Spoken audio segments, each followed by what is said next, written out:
Okay, y'all, I'm about to show you that just because somebody has a PhD doesn't necessarily mean that they're smart. I think this woman is a psychiatrist or something like that. You know, and this is why it's funny when people always say people need to go to therapy. And it's like, yo, man, not all therapists have it together.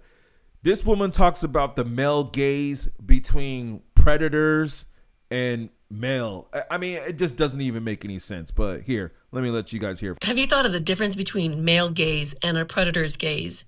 I was talking to AI today, Claude specifically, about the difference because I was being anxious about an upcoming interview with a known womanizer who's been quote unquote reformed. So as I'm prepping for this upcoming in-person interview for my podcast, Breaking Free from Narcissistic Abuse, I was starting to feel increasingly anxious because I have been on the side of being the victim. Okay, once again, not everybody needs a podcast. Tell me what you guys think, but if this woman is making any sense, I want to hear more details about what she's saying about this womanizer. So I was talking to Claude about this, and it said, you're framing this from a predator's gaze, not a male gaze. And I'm like, what is the difference?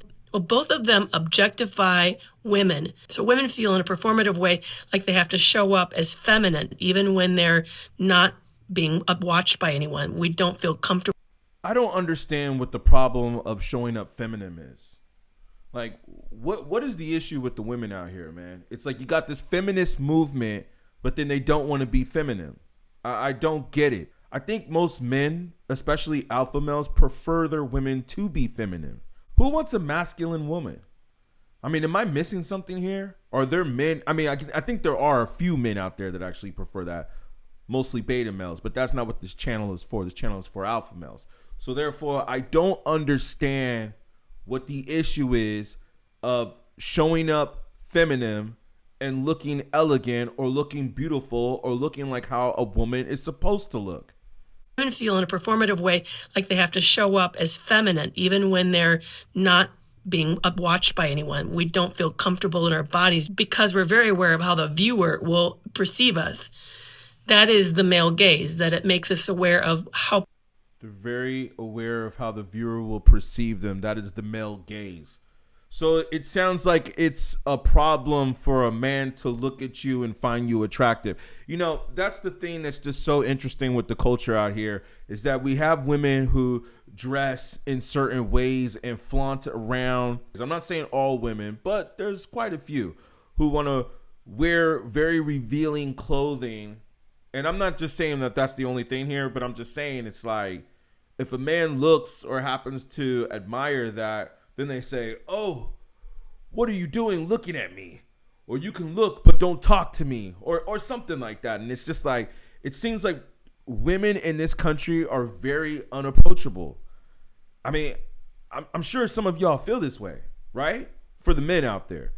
Is that it seems like women are becoming very unapproachable. I don't know if this has something to do with social media or what this has to do with, but from what it sounds like here is that she's automatically labeling somebody a predator because he might have looked at her and found her attractive. It's like, not to be mean or disrespectful, but some of you women should be happy that men even find you attractive. That is the male gaze, that it makes us aware of how pleasing we are sexually to those who are watching. Predator's gaze goes one step further. It is also objectification of... I thought the way she described that, it sounded like that was the predator. I mean, I didn't know that was just the male gaze. That sounds like an issue for a man to look at you and find you sexually appealing. I don't get this, man. That is the male gaze, that it makes us aware of how pleasing we are sexually to those who are watching. Predator's gaze goes one step further. It is also objectification of a person's body, of a woman's body, but for the use of exploitation. So there's a sense of vigilance due to the worry of harm. And I've been around both, but unfortunately too. Wait, I got to hear that part one more time. I didn't really understand that. Gaze goes one step further. It is also objectification of a person's body, of a woman's body, but for the use of exploitation. So there's a sense of vigilance due to the worry of harm. So there's a sense of vigilance to the worry of harm. It sounds like just a whole bunch of jargon to me. This is why I try to tell you that not all people with a PhD means that they're really intelligent or know what they're talking about. I think it's actually better to speak to people that have the experiences and know how to work through the experiences. But I do understand that if you want to get into a profession of being a therapist, that it is good to have a degree.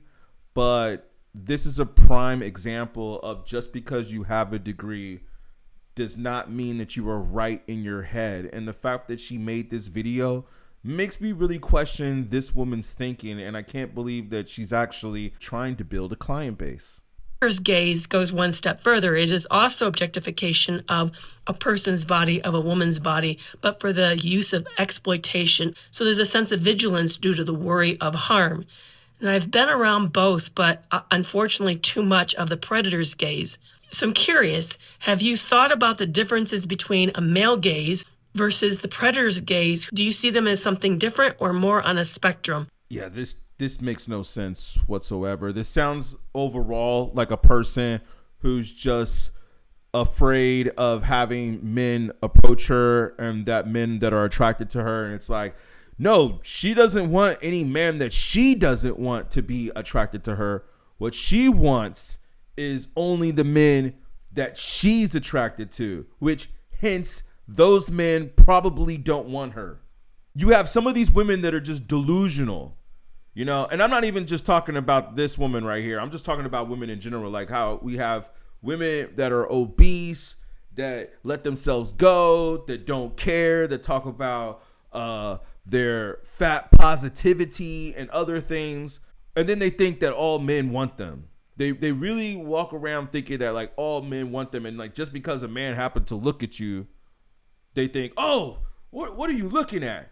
What are you looking at? It's just like, it's really a shame. And then even if that is the case, it's really a shame that women have to go on YouTube and make videos about how it's a problem for them and how they feel like, what was the words that she used? She used words like sexual exploitation. She said in her comments that she's usually not looking at men and sizing them up. Well, whoop-de-doo. That's you. You can't say that men don't do that. We're visual creatures. We like to look at beautiful women. Is there a problem with that? I mean, I don't understand how this is a problem with certain women, especially in this country. This has got to be one of the most psychotic videos that I think I've seen on YouTube. I might need to see more from this person here. But because I also find it interesting that somebody's out here making videos like this who has a PhD. This just goes to my point that just because you graduated from a university, it doesn't mean that you're smart.